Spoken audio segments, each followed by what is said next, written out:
EastEnders star teases trouble as Teddy Mitchell arrives on the square. EastEnders star Roland Manookian has teased there will be trouble ahead for Teddy Mitchell as he arrives in Albert Square.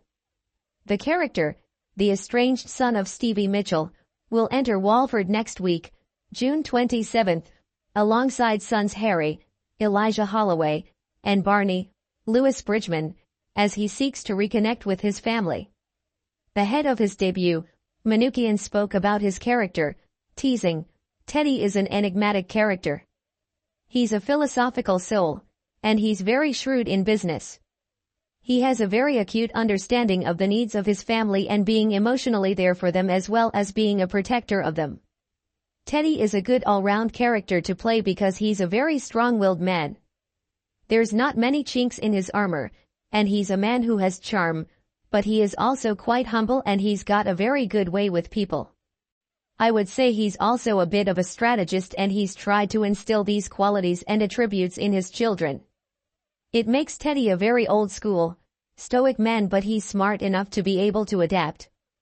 Upon his entry into Walford, Teddy will attempt to become closer with his estranged father, with Manookian hinting that there will be some unresolved tensions and feelings between the pair. "It's been quite a rocky relationship with his dad," he said.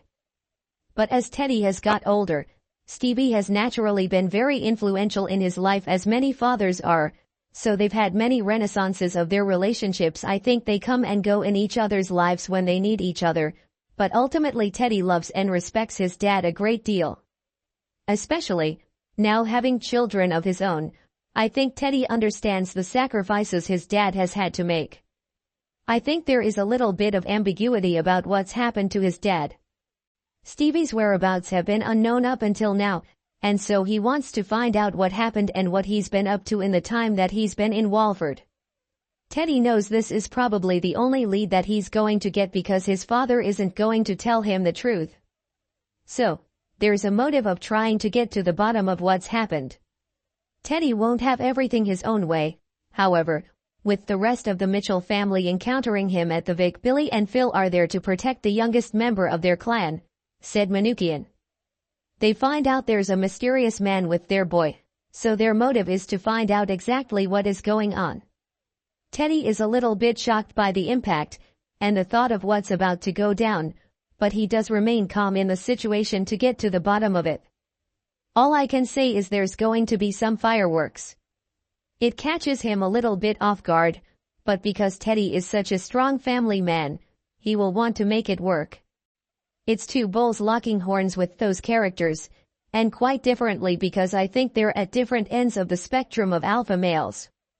Phil has a more aggressive approach and a physical presence, whereas Teddy is as fierce and as dangerous as someone like Phil, but his strategies are just a little bit more diplomatic because he's trying to get the best outcome for himself. I've got a sneaking suspicion that Teddy is going to cause loads of trouble, which I'm very much looking forward to. Plenty of mischief." The actor, who plays Craig Rolfe in the Rise of the Foot Soldier series, also spoke about the prospect of working on the BBC soap, describing his first experience of walking on set as surreal. "First and foremost, it's a great honor to come into a show which is an institution in its own right, and to be part of a very well-established, stalwart family of Walford is a real honor. It also comes with a bit of pressure too, which is welcome," he said. "It was all a bit surreal. It's weird because you have these moments where you go, oh, this is so familiar to me because I've obviously seen it on screen over so many years, and then the work starts and it becomes another location. It's funny how it transcended from being surreal to reality very quickly, and that was really lovely. I feel like I'm a regular at the Vic now."